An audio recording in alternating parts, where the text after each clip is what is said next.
Sometime in the next 4 weeks, Brexit will start for real when Article 50 is triggered. Yeah, and with the clock ticking, we sent our crack team to get answers on what's actually going to happen from the man in charge of negotiating our departure. This is our team. 4 one-show viewers, 2 who voted leave and 2 remain. Brought together to find out everything we need to know about Brexit.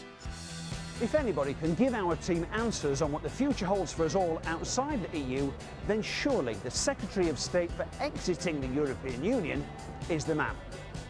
Yes, today we're in London to quiz David Davis. Taxi driver John Constantine and pensioner Nora Howcroft are both excited to find out what the top man has to say. John, just calm down and let me ask the questions. Oh, no, come on, Nora.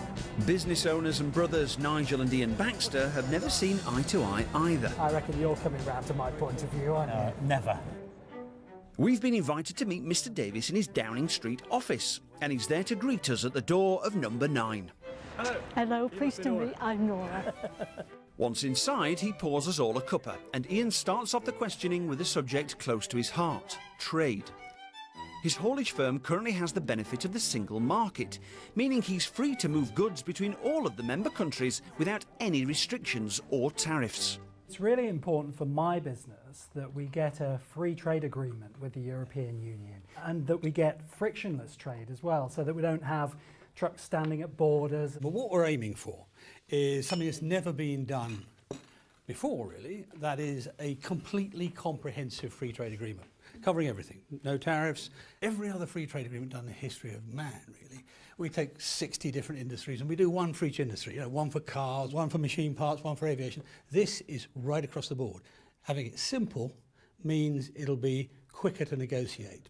And so far, the reaction on the continent's been pretty positive. The other thing to bear in mind as well is nearly 60% of our trade goes to the rest of the world. So free trade agreements with China, with America and so on. Yeah. Do you think we can get them with Donald Trump and with the Chinese? Well, yeah, don't just look at Trump. Remember, there are other people in the American government. There's the House of Representatives and there's the Senate. The leaders of both those houses were at the forefront of saying, you know, we should be at the front of the queue, to coin a phrase.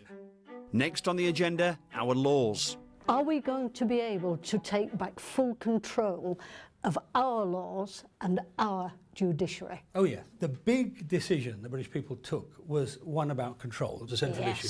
So what we're going to do is, at the point we leave, all of the European law that existed at that point becomes UK law, and then from that point forward, Parliament can change it when it likes. Good. And of course it will be the British Supreme Court that arbitrates over it, not the European Court of Justice. Do you expect that we will keep the bulk of it? You know, obviously there's been a lot of talk about nonsensical legislation. It'll give stability straight away, right? But then there'll be things which just don't work, like, for example, local government want to put out a contract for tender. They have to report it at the moment in the European Journal. Yeah. Well, that's clearly got to change. Sort of simple things like that. When it comes to getting the best deal for Britain outside the EU, Ian has concerns, which he's keen to raise with David. Is there a risk then that you know, people in the EU think that we just want to have our cake and eat it? This is early in the negotiation. There's a degree of positioning that goes on. But surely you can't have a better deal outside the club than when you're inside. Two things. I mean, they can't allow that. Some people have said that early on, but the other thing to bear in mind is the mood is changing. We're getting back to a position where, you know, what is in their interests as well as our interests is what I'm hoping will develop. I don't position, but I do encourage. Ian's still not convinced. If we can set a precedent of getting a better deal outside the European Union, won't others want to join that? I don't think so. Nobody else is really like us. We're offshore for a start. You know, we have a global tradition. You know, we have the links with the Commonwealth. We have the English language. Look, English is the language of science, medicine, international law, and if you count American, the media. There are things available to us which wouldn't necessarily be available to everybody else. Tomorrow, Team Brexit's interrogation of David Davis continues. Before the referendum, there was that £350 million that was always mentioned. Will that go to the National Health Service? Does he have the answer? And will our team be satisfied? All will be revealed. Yeah, all will be revealed indeed. Part 2 is on tomorrow.